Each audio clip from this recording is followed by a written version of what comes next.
Good evening and welcome to Just the News on this Friday evening. I'm Faye. Thank you for joining us. Let's get straight to the headlines today. Data according to the Centre for Monitoring the Indian Economy shows that 15 lakh Indians, both in formal and the informal sector, lost jobs in August. Now, this has registered a rise in unemployment in both rural and urban India. The data shows that the number of employed people fell from 399 million in July to 397 million in August, with nearly 1.3 million job losses in rural India alone. Urban unemployment rose to 9.78% in August as opposed to 8.3% in July. Rural unemployment went up as well. And we understand this is primarily because of low crop sowing during the Kharif season. Speaking to NDTV, Mahesh Vyas, the head of CMIE, said, and I quote, "This declining job opportunities in August is mainly because the decline of job opportunities in the agriculture sector." The Supreme Court today, in an interim order, stayed the Kerala government's decision to hold Class 11 exams physically from the 6th of September onwards, given the rising COVID cases in the state. The bench observed, and I quote, "There is an alarming situation in Kerala. It accounts for more than 70% of the cases in the country, with around 35,000 daily cases. Children at a tender age cannot be exposed to this risk." In its order, the Apex Court also stated that we will grant interim relief, staying these offline examinations until the next date of hearing, which is the 13th of September. Kerala, meanwhile, reported 29,322 cases over the last 24 hours. Now, the state has been reporting about 30,000 cases every day since Onam. So this is actually, it's come down mildly, which is a good thing. India overall recorded 45,352 cases of COVID in the last 24 hours. That number has also come down from Thursday's number.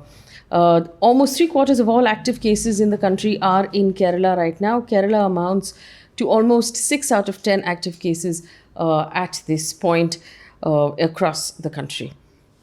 The central government today said out of the 51,000 samples that were analyzed so far on random, there is no mu variant detected. Now, the mu variant, the mu variant, was identified first in Colombia, has been classified a variant of interest of COVID-19 by the WHO. And the WHO is also concerned about the fact that this particular variant spreads quickly and it might be resistant to some vaccines. Now, the ICMR Director General, Dr. Balram Bhargava, has said that they're closely monitoring the coronavirus variants of interest named mu, but no case has been detected in India so far. Also, in a letter sent to states and union territories, the central government has said that considering reports of all of these new variants, new mutants and variants of interest globally, 7 countries have been added to the list of countries where travelers will have to get tested with an RT-PCR test when they land at Indian airports. This is over and above the test they have taken while they flew out of their countries. Now, these 7 countries are South Africa, Bangladesh, Botswana, China, Mauritius, New Zealand and Zimbabwe. The death toll due to dengue and viral fever in Uttar Pradesh's Firozabad has now climbed to 50. A report in the Indian Express quotes the chief medical officer of the district, who says, and I quote, "So far 50 people have died due to dengue and viral fever. 10 areas, 9 blocks and a Nagar Nigam area in the district are affected." The district magistrate suspended 3 doctors yesterday on charges of negligence and warned government doctors of strict action for any negligence in treatment of patients. Earlier, the medical officer was removed on Wednesday. According to PTI, restrictions on public movement and an internet blockade continued for the second day in Kashmir after the death of separatist leader Saeed Ali Shah Geelani. Phone and internet services were snapped after his death on Wednesday night. Jammu and Kashmir Director General of Police Dilbag Singh said to NDTV, "The situation is under control. Not a single untoward incident has happened in the last 2 days. And it's due to the cooperation of the people. We're going to review the snapping of phone lines and internet services. I believe we will restore them soon." End quote. Mr. Geelani had contested several elections and was elected to the Jammu and Kashmir Assembly 3 times before he became the face of the separatist movement in Kashmir in the 1990s. In other news, the Allahabad High Court on Wednesday rejected a bail plea of a man booked under the UP Cow Slaughter Act. and in turn urged the central government to bring a bill in parliament for the protection of cows and to declare cow protection as a fundamental right for all Hindus. Justice Shekhar Kumar Yadav said, and I quote, "Keeping in mind the circumstances, the cow must be declared the national animal, and protection of cow must be made a fundamental right of Hindus, because we know when the country's culture and faith are hurt, the country becomes weak." The judge also said, "Scientists believe that the cow is the only animal that inhales oxygen and exhales oxygen too." End quote. The judge went on to observe, if he is released on bail, he will commit the same crime again, leading to tension in society. The man, Javed, was booked for theft under IPC Section 379 and under Sections 3, 5 and 8 of the UP Cow Slaughter Act in Sambal district in February this year, has been in jail since the 8th of March this year. News coming in from across the world right now. According to Reuters, at least 44 people have died after floods caused by Hurricane Ida in the United States. The streets of New York, New Jersey, Pennsylvania, and Connecticut were completely flooded. Hundreds of people were evacuated from trains and subways. Around 370 flights have been cancelled from New Jersey's Newark Liberty Airport as the terminal was completely flooded. President Joe Biden said the damage from Hurricane Ida indicated that extreme storms and climate crisis is here. He added that the historic investment was necessary to deal with climate change. This is one of the biggest challenges of our time. I'm confident we will meet it. We are the United States of America. End quote. Of course, for people who are interested in climate change, we have a very detailed report put out on YouTube on what the UN report on climate change actually says about various countries. Do take a look at it.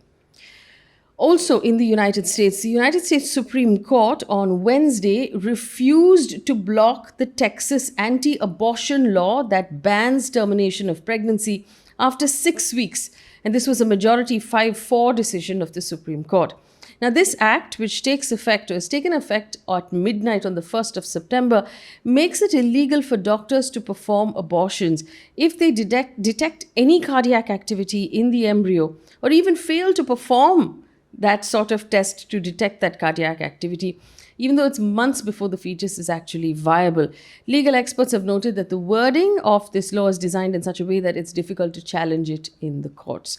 The argument here is really most women don't even realize that they're pregnant until the first 6 weeks. That's when you actually realize that you happen to be pregnant, which basically means that if abortion after 6 weeks is illegal, it effectively takes away the woman's right entirely to decide what she wants to do with that pregnancy. But all across the US, on moral and religious grounds, there is a strong anti-abortion movement that's currently in place. To give you an idea, in India, in comparison, the Medical Termination of Pregnancy Act allows abortion up to 24 weeks.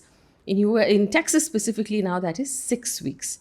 And just to give you some perspective, back in 1973, the same Supreme Court of the United States, in a verdict called Roe v. Wade, or Roe versus Wade, you can read a lot about this on the internet, the Supreme Court had ruled 7-2 majority that undue regulation of abortion violated women's rights under the 14th Amendment of the Constitution. Despite several attempts to overturn that ruling really has become a cornerstone precedent for women's rights over their own bodies, not just in the United States, but across the world. So this is being seen as sort of a kicking out of that cornerstone. The US President Joe Biden has launched what he called a whole of government response against the new law that in Texas that bans most abortions. He called the Supreme Court's decision not to block that law an unprecedented assault on women's rights. According to AFP, in New Zealand, 6 people were injured in a knife attack at a supermarket today. Prime Minister Jacinda Ardern said the attacker has been shot dead. The Prime Minister said 3 residents had sustained critical injuries and the attack took place in Auckland City. She also said what has happened today is despicable and hateful. According to the Prime Minister's office, the attacker, was inspired by ISIS and has been under surveillance since 2016 for his extremist views and sympathies with the terrorist group. According to Reuters, the Auckland police commissioner said the attacker was acting alone. He added that the police were confident that there's no further threat to the public. Update from the world of sports, specifically from the Paralympics. Praveen Kumar stormed to a silver medal in the men's high jump, T64 today. This was Kumar's first major medal since taking up the sport back in 2019. He's a teenager from Noida. He's now the youngest medal winner in India's contingent. Also, remember 19-year-old shooter Avani Lekhara, who had already won a medal. She's won a bronze as well in the women's 50-meter rifle, 3-position SH1 today. This is her second medal at the Tokyo Paralympics, making her the first woman to win 2 medals at the Paralympics. She had earlier become the first woman to win a gold in the Paralympics. Remember, she won the women's 10 meters air rifle standing SH1.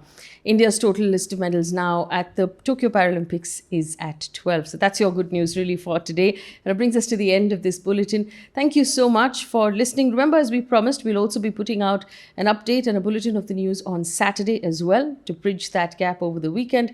But stay safe, stay at home, continue to wear your mask, please, sanitize and maintain social distancing. Thank you for listening. Good night.